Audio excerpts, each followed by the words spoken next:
Starting today, my sister and her husband are moving in with us. We didn't want any strangers staying with us, but suddenly John and my sister's husband barged into our house. John was upset because he had to leave. He said it was because he and my sister were getting divorced. John accused me of treating him like a servant all this time, which he said was emotional abuse. My sister-in-law exaggeratedly pretended to cry and said she couldn't take it anymore, so she was divorcing John. She claimed she deserved our house in the divorce because she had endured their marriage for 2 years. John complained about the $3,300 in living expenses that someone would need to pay. The next day, I moved into a luxury facility worth $2 million and got a lot of frantic calls from John and his sister. My name is Anna Smith, and I recently turned 40. I work as a day trader and investor, buying and selling currencies and stocks. Thanks to this work, I've built up a decent amount of wealth. Despite having a congenital illness that isn't life-threatening but requires caution, doctors have advised me against overexerting myself and cautioned about the risks of childbirth. My parents didn't shield me from this reality. They taught me from a young age to confront my illness with determination. My father, who worked at a brokerage firm, passed down his knowledge of stocks, which has allowed me to make a living from it. My husband, John, is 30 years old, 10 years younger than me, and we've been married for 2 years. We met when he started working as a waiter at my favorite restaurant. Initially, I just saw him as a cute guy at work, but over time we grew closer, transitioning from friends to lovers. Before long, marriage was on our minds. Worried that I couldn't have children, I initially turned down his proposal. But John reassured me, saying, "I want to spend my life with you, Anna. That's why I proposed. If I wanted kids, I would have chosen someone else. Don't you trust me?" I was overwhelmed with happiness and tears when I decided to accept John's proposal. Shortly after we married, John surprised me by saying, "I'll stay home and take care of everything. I don't dislike my job as a waiter, but wouldn't it be easier for you if I handled things this way? Plus, you know I'm good at cooking." It's true. John has a knack for cooking and has always had a passion for food. Even though he wasn't formally trained, he picked up a lot just by observing and learning. That's actually how we first connected. My brother works in the restaurant industry, and when John found out, he was eager to talk about his dream of owning his own place someday. When I questioned what would happen to his dream if he became a stay-at-home husband, John responded firmly, "Do you think being at home means I can't pursue my own goals? That's a narrow view. Taking care of the home is important work. Besides, I want to be with you as much as possible." His eyes sparkled with sincerity, and I realized how much he valued our time together. When he sweetly proposed the idea of him staying at home, I couldn't resist agreeing. Initially, things went smoothly with me focusing on work while John took care of the house. But gradually, things changed. The neatness of our newly living room gave way to clutter from comic books and video games. John started spending nights playing games in front of the TV, flipping his schedule upside down. "John, this has been getting out of hand lately," I finally confronted him. "Yeah, sorry. I'm really into this game right now. Can you let it slide until I finish it, please?" he pleaded, and reluctantly, I agreed to let him finish, but it didn't stop there. He moved on to the next game, leaving the house in disarray. When we first got married, John was meticulous about cleaning and making our home comfortable. He was such a great stay-at-home husband. What happened? I put up with it for a few months, but one day I couldn't hold back any longer. "John, we need to talk." "Huh? What about?" I felt like I was dealing with a grown man-child instead of my husband. It was like I was a mom telling her kid to finish homework before playing games. "We're married and equal partners. You chose to stay home, so please keep your end of the deal. I'm not saying you can't have fun, but finish your responsibilities first." I laid it all out, and John paused before replying, "Understood. I'm sorry for slacking. I'll only play after I finish my chores, I promise." True to his word, John resumed his duties as a stay-at-home husband, but something had changed. He seemed constantly unhappy. Before, he used to cook with joy and take pride in keeping the house tidy. Now he rushed through tasks and retreated to his room. Instead of gaming in the living room and reading comics on the sofa, he played online games in isolation. More and more, John would say things like, "Sorry, I have a dungeon raid tonight. Can you eat alone? I'll wash the dishes later." I'd watch him go to his room while I ate dinner by myself. Even if the food tasted good, eating alone made it less enjoyable. But since he was doing his housework as promised, I didn't say anything. It wasn't just dinner. "I have a guild battle tonight. Not sure when I'll be back. Go to bed without me," he'd say, and then wouldn't return to our bedroom. This happened almost every night. During the day, he'd often go out alone. If I asked where he was going, he'd just say shopping and wouldn't come back until evening. He always made sure to prepare my meals and leave them ready, which started to feel like a mocking gesture. He took care of all the chores, cleaning, laundry, cooking, so I felt I couldn't complain. but this wasn't a family life. It felt like having a live-in housekeeper. We hardly spoke anymore. I would eat my prepared, cold meals alone, change into freshly washed clothes, and sit in the spotless house, feeling deeply lonely. In those moments, I often thought that being alone might actually feel less lonely. I'd find myself staring at John's closed bedroom door, tears welling up from the sadness. Yet I held on to hope that things would improve. I believed we'd return to our normal, happy life together, so I endured silently. Then, after about a year of this lonely routine, John suddenly dropped a bombshell. Starting today, my sister and her husband are moving in with us. Can't strangers find another place? I protested as John and his sister-in-law's husband barged into our house. I was completely taken aback. I distinctly remembered when John had moved in with me after we got married.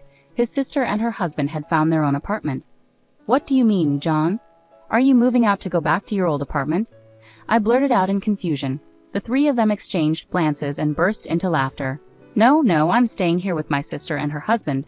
You're the one who's moving out, John clarified, leaving me utterly confused. Why do I have to leave this house?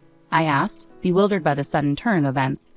Because we can no longer live together as a married couple, John claimed, accusing me of treating him like a maid and emotionally abusing him. That's awful, John, my sister-in-law chimed in dramatically, pretending to wipe away tears that weren't there. But I can't take it anymore. I'm divorcing you. I'll be taking the house and the property division.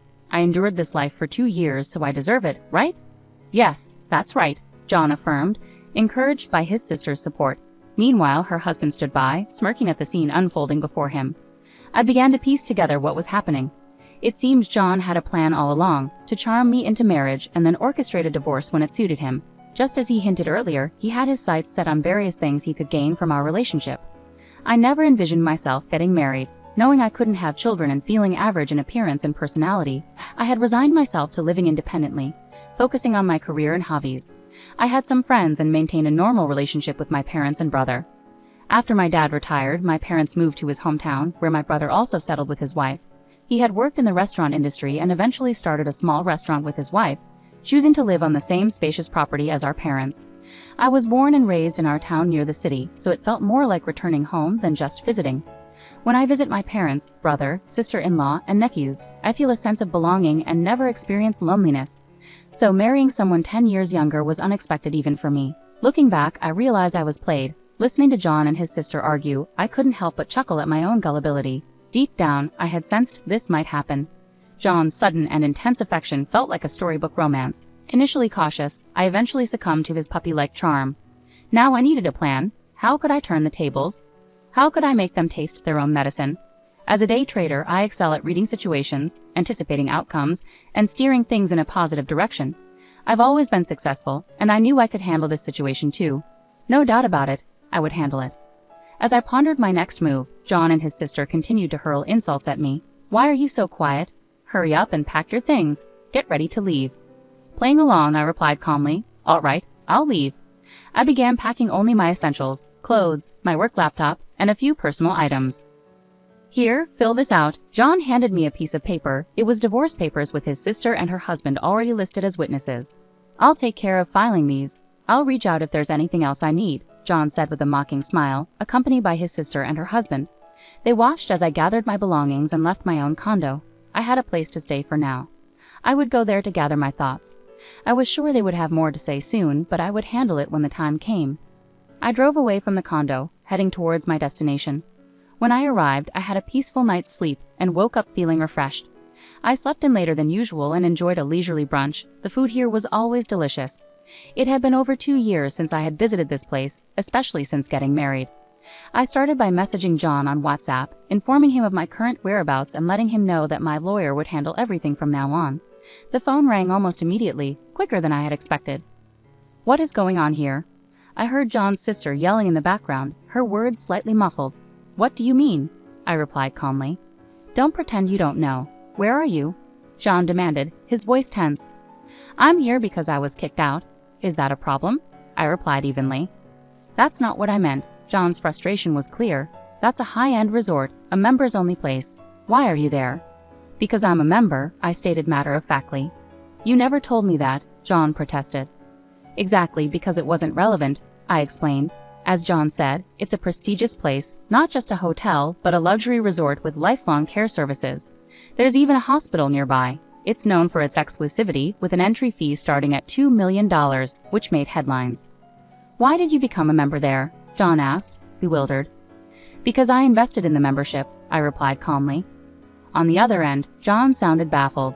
"Someone suggested you should leave, right? So I decided to live here. If you want to stay in the house, go ahead. Just remember to pay the $3,300 monthly rent." "But that's your house. What do you mean rent?" "I've decided to sell it. I've been considering this for a while, and I won't be living there anymore," I explained calmly. "I never planned on getting married, and I bought this place to ensure I wouldn't burden anyone in my old age. I had already purchased the condo I lived in until yesterday, but I knew I had to secure this spot quickly because prime facilities like this rarely become available. I took the opportunity with both hands. My plan was to move in here when I'm older. It's a bit far from the city, so retiring here full-time while I can still work felt premature. I kept it as a vacation home, visiting occasionally to unwind, but I kept it a secret from everyone except my accountant and lawyer." "Give me that place too," John suddenly demanded. "I should get half of it." How convenient for him. I was astonished by his audacity. "I have no intention of giving it to you. From now on, please communicate with me through my lawyer. You have their contact information, right? Goodbye." With that, I hung up the phone and turned it off. I decided to head to the spa to unwind, not just from the stress of yesterday, but from the past 2 years altogether. To my surprise, John and his sister's family showed up at the hotel the next day. John argued at the front desk, insisting he had the right to enter because he was family. However, I had already instructed the staff not to allow anyone in without my explicit permission. This place was highly professional and respected my wishes. Initially, I contemplated ignoring them completely, but I didn't want to create any trouble for the facility. Reluctantly, I agreed to meet them in the hotel lobby, a public place with concierge nearby in case I needed assistance. When I asked what they wanted, John smiled and said, "Anna, you're so secretive. Why didn't you tell me about this place? Why keep it a secret?" "Yeah, why hide this from us?" his sister chimed in, echoing his smile. Looking at them together, they bore a striking resemblance not just in appearance but also in their manipulative nature. "We're no longer family, so there's no reason to inform you. Please leave now, you're causing a disturbance." "We're still married," John retorted firmly. "No, we're not married anymore. I filed for divorce yesterday at the county office," I informed John calmly, reminding him that it was actually me who had taken that step. "Why didn't you tell me?" he asked, seemingly forgetting that he had initiated the divorce proceedings and handed me the papers. "Don't worry, divorced couples can remarry without waiting 6 months," his sister chimed in with a tidbit of information she had picked up somewhere, looking hopeful. "No, thank you," I replied firmly.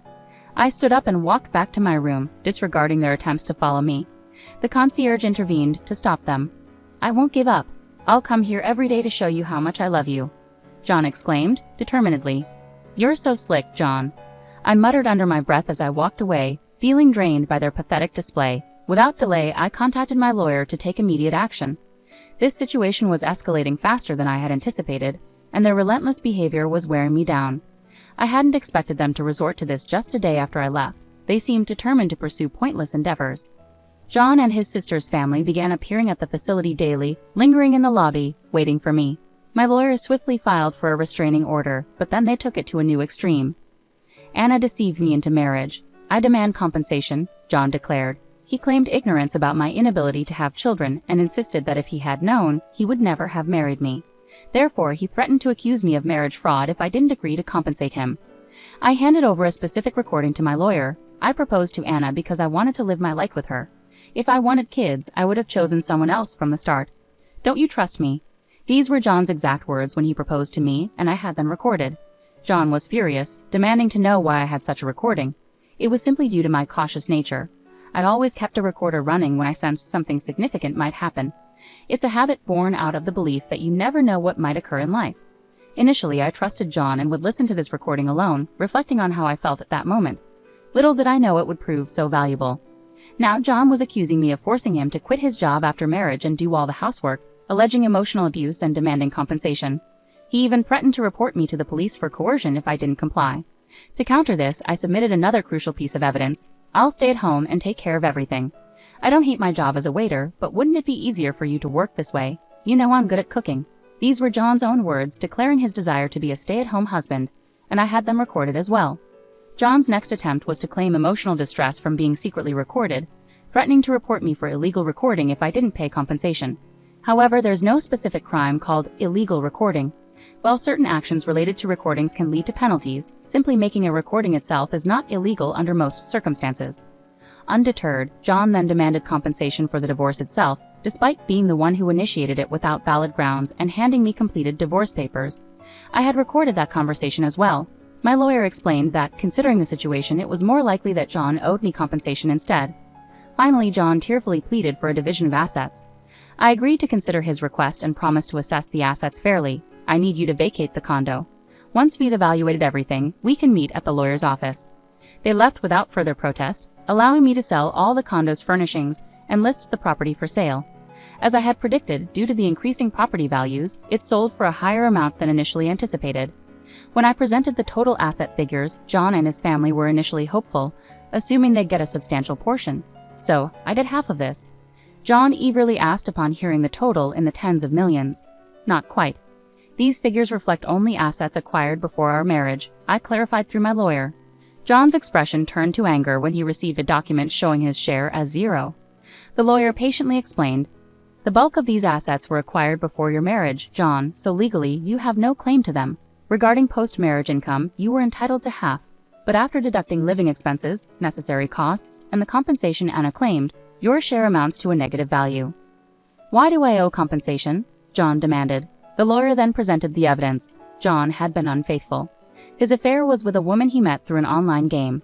John had divulged details about me, mentioning my age and health condition, claiming he would inherit all my assets if anything happened to me, and boasting about his unrestricted spending. The woman didn't take him seriously but went along with it for the money he provided. She agreed to testify under the condition that I wouldn't seek compensation from her. "And here's another thing," she said. I played a recording of the girl's testimony where she confirmed John's statements about my health condition and his cynical remarks about having a child with me. "Consider yourself lucky you're not facing legal consequences.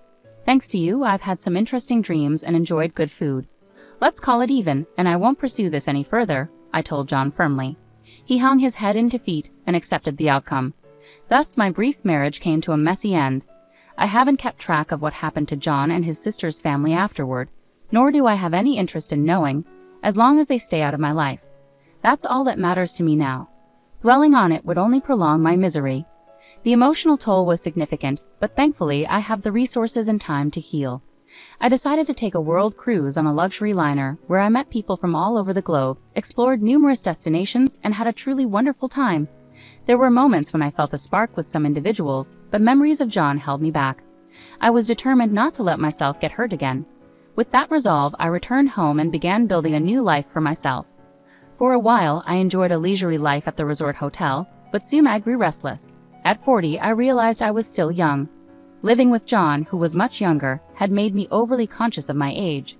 During my year-long cruise, I met a spirited woman over 80 who was still seeking love and adventure. Half her age, I wondered why I should give up on everything. Despite the disappointment with John, loving someone had been enjoyable. Why let him spoil the joy and possibility of loving again? That's how I started to feel. Just then, my phone lit up with a new message. It was from a man I had met on the cruise. He mentioned he would be visiting the US soon and asked if we could have dinner together. He had been traveling with his high school-aged daughter on the ship, and we had connected well, spending time together at various ports. It had given me a glimpse into what it might feel like to have a daughter. I remembered cherishing those moments and replied eagerly, agreeing to meet. As I took this step forward from the midpoint of my life, I felt a renewed sense of excitement and possibility.